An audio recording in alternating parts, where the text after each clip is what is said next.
សួស្តីអ្នកទាំងអស់គ្នាខ្ញុំស៊ីលីងហើយស្វាគមន៍មកកាន់វីដេអូថ្មីរបស់ខ្ញុំមិនខែនេះគឺខ្ញុំបានចេញវីដេអូទេដោយសារតែរៀងរវល់បន្តិចបន្តួចជាពិសេសថ្មីនេះខ្ញុំបានលាឈប់ការងារពីក្រុមហ៊ុនចាស់របស់ខ្ញុំហើយបានចាប់ផ្ដើមការងារនៅក្រុមហ៊ុនថ្មីមួយនៅក្នុងទីក្រុងប្រាកវីដេអូថ្ងៃនេះដែរខ្ញុំនឹងនាំអ្នកទាំងអស់គ្នាទៅមើលសកម្មភាពខ្លះៗក្នុងថ្ងៃទី1នៃការងារថ្មីរបស់ខ្ញុំអញ្ចឹងតោះទៅតាមអ្នកទាំងអស់គ្នាកាលពីចុងខែ5ខ្ញុំបានទៅក្រុមហ៊ុនចាស់របស់ខ្ញុំជាលើកចុងក្រោយដើម្បីទៅសញ្ញាឯកសារលាឈប់ក៏ដូចជា return នៅអីវ៉ាន់ដូចជាកុំព្យូទ័រទៅឲ្យក្រុមហ៊ុនវិញហើយនៅថ្ងៃទី2ខែ6គឺខ្ញុំចាប់ផ្ដើមការងារថ្មីនៅក្រុមហ៊ុនថ្មីរបស់ខ្ញុំតែម្ដងអញ្ចឹងថ្ងៃដំបូងហ្នឹងគឺពួកខ្ញុំអត់បានតម្រូវឲ្យទៅដល់ក្រុមហ៊ុននៅឡើយទេដោយសារតែមានអ្នកចូលរួមរៀងច្រើនអញ្ចឹងគេបានរៀបចំកម្មវិធីជួបជុំអ្នកដែលត្រូវចូលថ្មីហ្នឹងនៅអូតាល់មួយកន្លែងនៅក្នុងទីក្រុងប្រាកហ្នឹងអញ្ចឹងខ្ញុំត្រូវងើបពីព្រលឹមទៅដោយសារតែកម្មវិធីចាប់ផ្ដើមតាំងពីម៉ោង9ព្រឹកនិយាយទៅគ្រាន់តែពេលទៅដល់អូតាហ្នឹងគឺខ្ញុំឃើញបន្ទប់ដែលគេដាក់ផ្លាកសម្រាប់ចូលរួមក្នុងកម្មវិធីជួបជុំអ្នកមកថ្មីហ្នឹងតែម្ដងក្នុងថ្ងៃដំបូងនេះគឺគេផ្ដោតសំខាន់ទៅលើការធ្វើបទបង្ហាញអំពីក្រុមហ៊ុនប្រវត្តិក្រុមហ៊ុន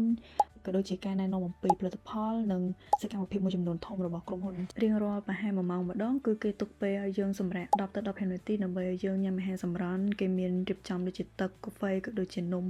មួយចំនួនដូចអ្នកនរគ្នាឃើញក្នុងវីដេអូអញ្ចឹងតទៅទៀតយើងត្រូវចូលមកស្ដាប់បទបង្ហាញបន្តទៀតចឹងទៅរហូតដល់ពេលថ្ងៃឡើងកាងអូតាហ្នឹងគឺគេមានរៀបចំអាហារថ្ងៃត្រង់ឲ្យយើងញ៉ាំទៀតវាលក្ខណៈជា buffet ចឹងយើងអាចញ៉ាំបានមួយស្រីយើងចង់ញ៉ាំអីយើងយកតាមនឹងចឹងទៅ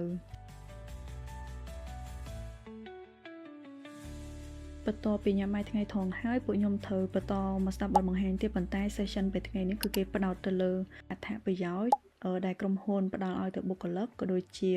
facility ឬក៏កន្លែងនៅក្នុងក្រុមហ៊ុនមួយចំនួនដែលបុគ្គលិកអាចចូលប្រើប្រាស់បានដោយសេរីដូចជាកន្លែងហាត់ប្រាណក៏មានបន្ទប់ដែលមានកៅអីម៉ាស្សាសម្រាប់បុគ្គលិកប្រើប្រាស់ប៉ុន្តែវីដេអូនេះគឺខ្ញុំយកមកពីថ្ងៃដែលខ្ញុំបានទៅដល់ក្រុមហ៊ុនផ្ទាល់តែម្ដងបន្ទាប់ពីគេធ្វើបង្ហាញចប់គឺគេចែក laptop ឲ្យទៅអ្នកដែលចូលរួមហ្នឹងម្នាក់មួយគឺជា laptop ដែលយើងប្រើប្រាស់សម្រាប់ការបំពេញការងាររបស់យើងនៅក្នុងក្រុមហ៊ុនហ្នឹង